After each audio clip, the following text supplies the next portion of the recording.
Hello, my name is Kim Davenport, and I am the Communications Manager for Tacoma Historical Society. It is my great pleasure this month to have two guests, Anthea Karanasos Hubanks and Ann Gates, and they are going to be talking with me about a recent project involving capturing oral histories. So my first welcome and my first question is going to be for Anthea. Could you tell us a little bit more about this project and how you came to bring it to us at Tacoma Historical Society? Sure. Well, I applied for a grant through the Tacoma Arts Commission in 2019 for the year of 2020. And the grant was awarded, and my proposal was to teach classes at 3 senior centers in Tacoma, at the Point Defiance Ruston Senior Center, the Beacon Senior Center, and the Lighthouse Senior Center. So once the classes got started last March, the first 3 classes were taught, and about a week later, the governor shut down senior centers and lots of other public gathering places. So the whole project went on hold, and about halfway through the year, I learned that the Tacoma Arts Commission was encouraging grant recipients to look for other ways to possibly use their funding, and didn't have to be as stringent to the actual grant. So I decided to try reaching out to some of the people who attended the first 3 classes to find people interested in being interviewed over the phone. So I did. I found 5 people. They were interviewed, and I had a great time chatting with them. And then after the conversations, I wrote up their stories and submitted them to the Tacoma History Museum for the website. Yeah, and I will put the link up on the screen a few different times during this interview so people can navigate there. But our blog at tacomatales.org, the Tales of Tacoma blog, is meant as a really growing resource for people from all age groups and all walks of life in Tacoma to contribute stories of local history. So it's really a wonderful pleasure to be able to host these 5 amazing stories that you've gathered. I'm glad that we got to do that. And also, I just forgot to mention that the grant was also overseen and umbrellaed with another nonprofit in Tacoma, which is the Puget Sound Book Artists. And as their 501c3, we partnered together, and they were integral in making this also possible as well. Yeah, that's fantastic. So let's bring Ann into the conversation. So Ann, you got this call asking if you would be interested in dealing with the situation that was presented all of us, right? Which is suddenly we can't meet in person, but we can still try to accomplish things with other technology. What reaction did you have to this idea of just talking over the phone? I really enjoyed talking when I had the class with Anthea. She had so many good ideas for how to get started, and I just enjoyed her so much when she proposed that I get involved in this project. I was very agreeable. Yeah, so this is really a question for both of you, and I would just, whoever wants to take it first, I'd be curious what your thoughts are. So it sounds like this project originally was intended to be as a creative writing project. It would mean that writers are writing themselves and you're guiding them through that project, but now it becomes more of their telling their own story. So how did that change your approach to working with the people that you talk to? Well, it changed it considerably because I've never done interviews before, and I have done a lot of teaching in the classroom, which I love doing. For several years now, I have been teaching classes in senior communities and retirement communities. So that's something I felt really excited and comfortable with, and loved hearing the stories. The classes would usually go on for several sessions. So we would build camaraderie and get to know one another, which made it even more exciting and fun for me and also for the students. So the idea of doing interviews was a little daunting, and I felt a bit resistant, but I came up with the idea and thought I'll try something new. And the difference being that the people I interviewed were giving me the privilege of writing their story for them instead of having them write their own story. And it wasn't creative writing as much. I was doing a different type of writing, a biography type of, a little bit less formal than a biography. And then Anne might be able to expand on how it felt for her to go from being a student to being an interviewee. Well, for me, it was more about a verbal memoir. And I was happy to help. And I'm glad that I have an opportunity to have another writing class with Anthea. I really enjoyed the one class that we had at the Senior Center, meeting the other people that were involved. There were, I don't know, 7 or 8 of us in there, and people started telling their stories about living in Tacoma. And so it was fun for me to talk about my living in Tacoma. And Anthea and I had many things that somewhat in common. So that made it fun for me to be interviewed. Well, that's the thing too. The first class, whenever I teach a class, the first class is always about getting to know each other. So we go around the table and everyone would introduce themselves, and some of the main questions are usually, tell us why you're here, tell us how long you've been in Tacoma, a little bit about yourself. So those organically happened at the beginning. They always happen at the beginning of the writing classes that I find that that's a really great way for people to connect. And even though we're not there for that so much, it does help with writing, and it does help with feeling comfortable to tell and share your story. Some people are there to write about something that's not part of their life, and others may end up writing about their life. And if they do, it helps to feel comfortable and connected with the group. So that was another kind of happy accident, serendipitous bit. So Anne, what were some of the things that Anthea asked you about, or what were some of the things that you decided to share about your life when you had that conversation? I had thought we were going to be talking about our experiences with the pandemic, and I'm a book artist, and I'd been working on a book about what it was like for me during the pandemic. So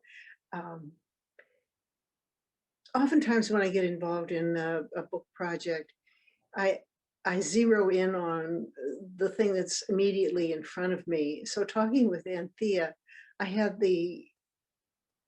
I could step back from it and see it more as a whole.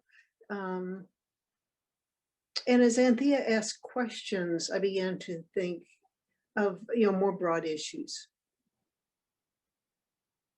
Yeah, I think that's one of the things that was really fun about our conversation, Anne, is that even though my goal was to kind of get a feel for what people were going through, and this was quite a while ago, many months have passed since our conversation before, just to get an idea of how people were coping, especially when it was so new, and art and creativity for people who really need to include that in their life, even when there isn't a pandemic.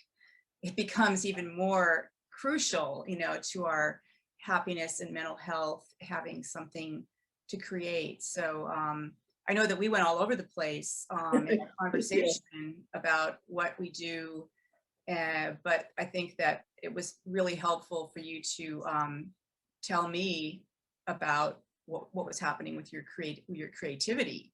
And I think you talked about, maybe you can expand on that again, because it's in your story, but I love the way you talked about, because many people have the same experience of being creative, and all of a sudden during the pandemic, the creativity seems like it shuts down, and not being able to work, not being able to create, not being able to feel inspired. And you did talk about how you struggled with that in the early stages.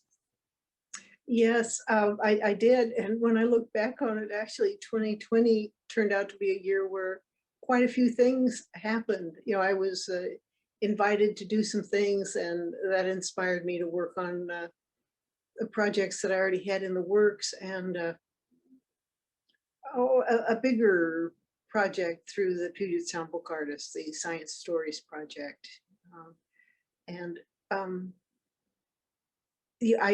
I'm pretty much an introvert, so it was a challenge to talk about what I was up to and the challenges of the pandemic. And that actually helped me to get through it a little bit better, those early stages. Oh, good. Yeah. Well, it was really, for me, I mean, I had 5 different encounters with different people from various different walks of life. All of those stories are on the website. But I found that you and I in particular had a lot in common, so far as I'm a writer that didn't feel like writing. I'm still struggling with that. And being a teacher who doesn't get to teach, I'm having a few friends that are asking me to help them learn how to make bread, which is one of the things I learned how to do during the pandemic. So I've been giving friends some phone tutorials on different kinds of creativity. And I'm wondering, has that changed for you since our original conversation? Have you been trying out, I know that you're in another class with me, we're doing a writing class together, but have you had other creative endeavors that you're exploring? What's changed since the early days of our connection? Well, I was invited to give a Zoom presentation to Puget Sound Book Artists, and there were, I think, almost 70 people that tuned into that, which was, yeah, again, something that I don't usually do, get in front of a group of people, and that worked out really well. I missed that. I don't know how I missed that. I get so many emails from the ArtsListener. I'm sorry that I missed that. Is that archived? Would I be able to go on? Yeah. Oh, okay. It's on Puget Sound Book Artists site. I guess other listeners can do that too. They can go to the Puget Sound Book Artists website and listen to your presentation and other presentations. Yeah, I'd been on the artist residency in France in 2019, and that was what I was asked to talk about, so that other people could see that that kind of thing is available and very doable. It's the second one I'd gone on, so people were curious about how do you do it, and that was the story that you told me too. Yeah, well, it was so recent. Right. One of the photos in the story on the Tacoma History Museum's website is one of you at the residency in France. Yeah. Yeah. So there's cross-fertilization going on, which is always great. That's been one of the really nice things during the pandemic, is having Zoom conversations and workshops and meetings. So kept me in touch with people, and this one as well. Mm-hmm. Being able, I don't know, I hope I contributed in some way. Absolutely. Oh, absolutely. Yeah, I wanted to share, just as I'm listening to you both talk and relating to so many things you're saying, as a teacher who can't see students in person right now, and all the various things I do tend to be, in person and with an audience, and we've all had to adjust to that during this pandemic. I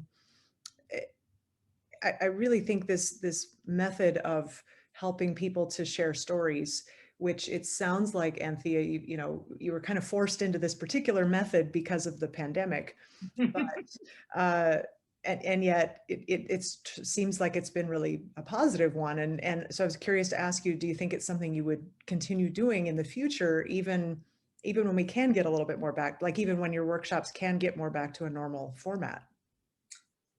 Well, I really love the conversation part of the process. Absolutely. I have to say, though, that the bit of drudgery involved in transcribing an hour to an hour and a half long conversation, and I did it very, I just did with the equipment that I had, which I used my phone to have the conversation, and I used my computer to record the conversation. So that was just using memos. But I know that there are other better technologies available for that. And even the idea of transcripts that are automatically transcribed through some type of a voice recognition system. And then at the end, all you need to do is go through and listen and then make corrections, because I've heard that that's what the process is. Like listening to podcasts, as I do a lot. One of the long and very interesting ones I like to listen to is On Being, and the transcripts are always available.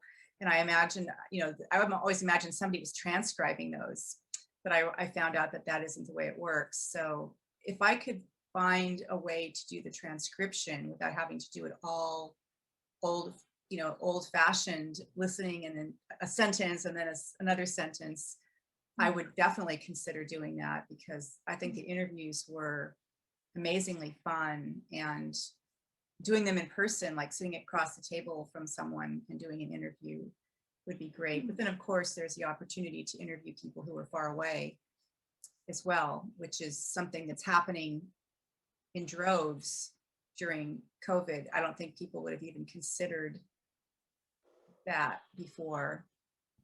No, absolutely. Yeah, just the way we can connect with people anywhere on the planet. I think we're all learning that that's a benefit that we don't want to lose necessarily, Right. even when we can get back to normal. Right.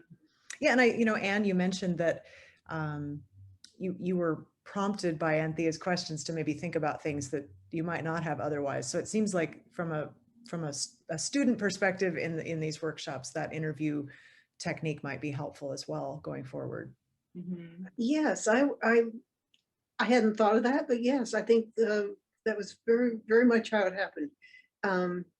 And something I really would not have expected in talking with Anthea at that time, which I don't really remember, Anthea, was it like May or June or July? We were well into the pandemic, and I was able to feel kind of sorry for myself. And talking with Anthea, I realized I had a lot of things that were good, that, acknowledging that going outside and having the sun hit the top of my head was really beneficial. So I came away feeling like life was good. Whereas, many times during the pandemic, it didn't feel so good. I think we started our interviews right around, because we talked about walks. Like I remember one day Yes. we talked and you were going to go out for a walk and I was going to go out for a walk after we finished our interview, because the sun had just come out. And I think it was like in September, because we were into that window of time. We had talked on the phone a few times to prepare, but I think that we knew the sun was quickly going to be leaving us. And we had just left a beautiful long summer. We had lots of opportunities to go outside. I think that's the big difference between how we were, at least for me, how I was feeling when we had our conversation versus how I'm feeling now. So I'm really, this long winter, even though it hasn't been terribly cold and the snow wasn't that bad, the ability to do things outside and meet people outside has really become more looming. I didn't really feel it because we had such a great weather last summer, all summer long. And I took advantage of that all the time. How has that been for you, Anne? The difference? I know you sent me photos of your snow track, which you got outside regardless of the weather. I have a walking companion, and we walk almost every Monday. We've missed a couple of Mondays because the rain was slanting down and it would not have been nice to be out there, but if it's just drizzly, we go anyway. I have to say, one time I was walking through Point Defiance Park with my umbrella up. I don't know, probably looked pretty silly, but it got me out there. Right, that's great. Like I've been returning, we went to Point Defiance to the Rose Garden that one time. Yes. And I've been going back now, just watching things. I need that encouragement, watching the ground. Even though it doesn't seem like there's anything in bloom there, there's little things pushing up through the ground. And every time, if I go once a week, I notice the difference.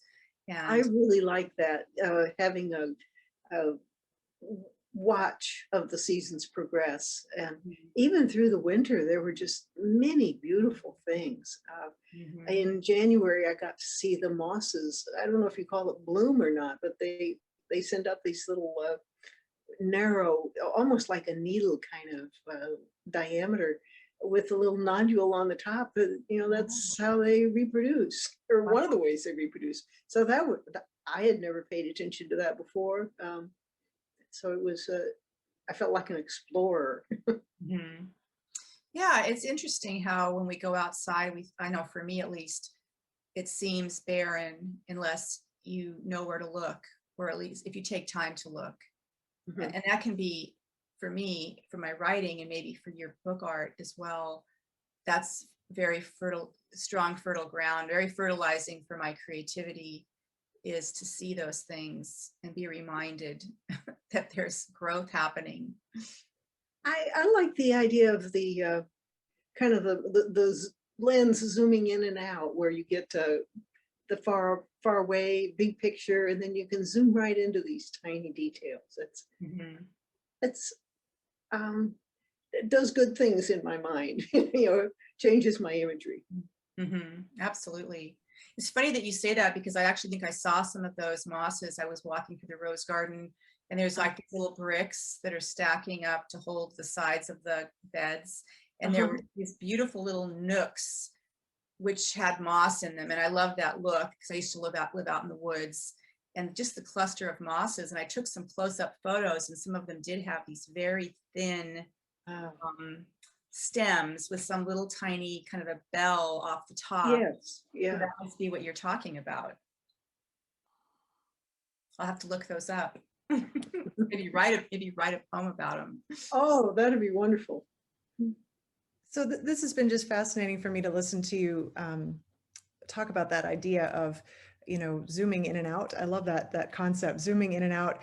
And it reminds me of a definition that I read once of what oral history is.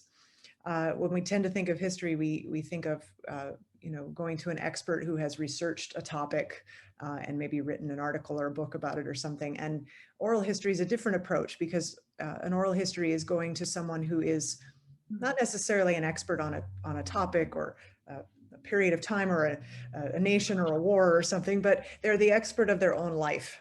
And I love that image of the expert of their own life.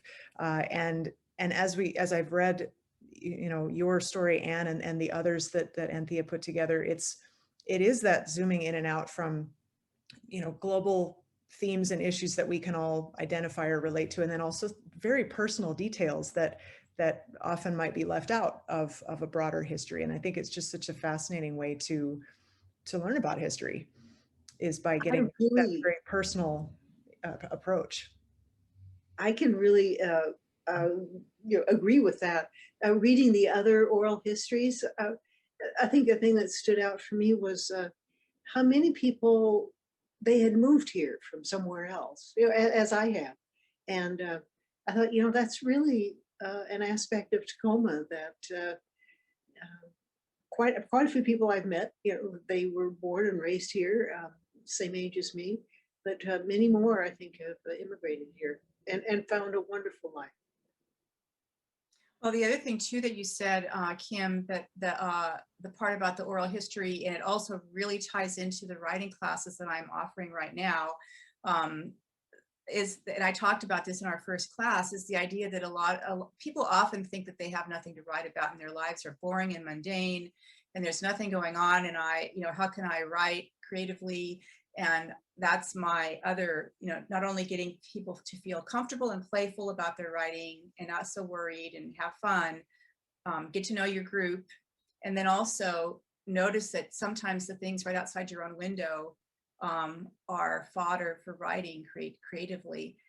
And one of the things that I noticed when I was interviewing people, and even before I interviewed them, some of the people I called said, well, I don't have anything to talk about. I don't know what you're going to talk, they really resisted being interviewed. They said, sure, we'll do it. But, kind of like, my life isn't really that interesting. I don't know if I would make a very good subject. And I got that over and over again. I don't think you said that, Anne, but I did get that from other people. And then when we got going, I guess, I could tell when people were talking about things that were interesting to them. And I didn't necessarily always talk about the pandemic, because some people did not want to talk about the pandemic. That was our initial plan, was to find out, what are people doing around Tacoma to survive this?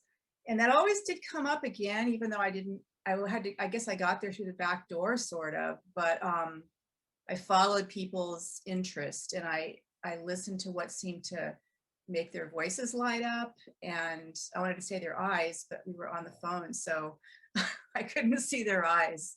But yeah, I think people are surprised by how rich their lives are and what so many things to share. So that was, I think, a neat discovery. Oh, Yeah. Anthea, you had actually met everyone you interviewed. Is that correct? I had, but because it was in a classroom setting, it wasn't like I'd walked up to each person face to face and said, "Hi, my name's Anthea. Nice to meet you, Anne," because I didn't know what you looked like when we talked on the phone, because I hadn't met you yet. And then we went for a walk, and then I got to see what you looked like, and then I saw you in class. But no, in the beginning, I knew the names from names on a roster, because I just met with 3 large groups of people in 3 public spaces. So I did not know what they looked like. And I got to know what some of them looked like because they sent me photos. And a couple of people in the stories, I found photos of them online because they didn't have photos that they could share with me digitally. So that was a nice extra bonus too, is to see the face of the person that shared their story with me. That's terrific. I mean, it's yet another example, and I keep running into these during the pandemic of people actually being able to find more of a personal connection on whatever project they're working on, even though we can't actually be in the same room at the same time.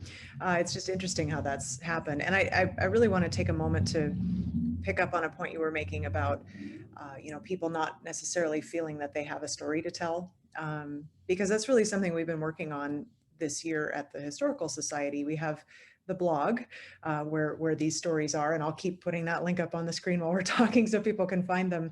And that blog is intended for people from different age groups, students of all ages, to make their own contributions. And anyone who has an idea for something they'd like to write, there's a form on the blog to tell us what your idea is and be able to send it in. And likewise, we've also had throughout the pandemic what we're calling a COVID diary project, where anyone can go onto our website and either fill out a simple form or even submit an audio, just talk into your computer for a few minutes. And our goal is to collect these stories, keep them in our archive so that researchers in the future will have a sense of what was life really like for the average person in Tacoma during this pandemic. But you're right, it's challenging to convince people that they have a unique and important story to tell. But of course, we all have unique and important stories to tell. Mm-hmm. So it's definitely been a new and different mission for us in the past several months to try to help capture the history that we're living through right now. Well, and that's a really important, when I say important, I mean like it's such a meaningful contribution, because there will be a time, like we're looking back to see, well, what did people do in 1918? Yeah. And there's not a lot, it's a lot of it's anecdotal. That's right. We a lot of committed history where this is actually like a time capsule of that's right, created for this purpose. Yeah, we did an exhibit a few years back about 1918, and we found that basically we were relying on newspaper accounts to be able to tell those stories. And while that's great, and it's great that we have that resource, it would be so wonderful to have more direct first-person accounting of what that experience was like for people. And so that's one of the things that drove us to do this. So I'm sure that out there in the world, there were thousands of people, hundreds of thousands of people writing every day in their diary about what was going on in their life during the 1918 pandemic. And those stories are there, tucked away in people's attics, or maybe destroyed through, whatever reason, natural disasters. But I'm sure people were writing. It's just that they didn't have a place to send it in or have a digital repository. So right, so we'll take advantage of all the technology we have now and make it as easy as we can and collect it all, and your stories become part of that archive as well. Is there anything for either one of you that I didn't give you a chance to talk about yet that you'd like to talk about before we say goodbye to each other on Zoom? Not for me, Kim. It's been fun. I've enjoyed talking with both of you. Yeah, I agree. It's been a nice conversation, and I think that if people are interested in knowing more, they can probably learn more just by going and reading some of those stories, not just the ones that I contributed, but the ones that all these other people are contributing. Because I have to say that every time I do a writing class, within the first class, people hear each other, because we always share in the writing class, whether it's in the classroom or on the Zoom classes that we're doing now. And people hear someone else say something and they immediately go, oh, I forgot. Or they'll say later, I forgot about the same, I was doing the same thing, or I did the same thing. I added that to my list, because we keep a list of things that we might want to write about. And I feel like when people start reading other people's stories on the Tacoma History Museum's website, they will be probably sparked in some way to say, oh, well, maybe I could write about that thing that happened to me that was very similar. Absolutely. No, that's a tremendous idea and a great way to look at it. And I hope that as people keep exploring those materials that we have out there, they'll be inspired to reach out and send us more. So yeah, thank you both so much for your time. It's really been a pleasure talking with you. Well, Thank you. It's been so fun.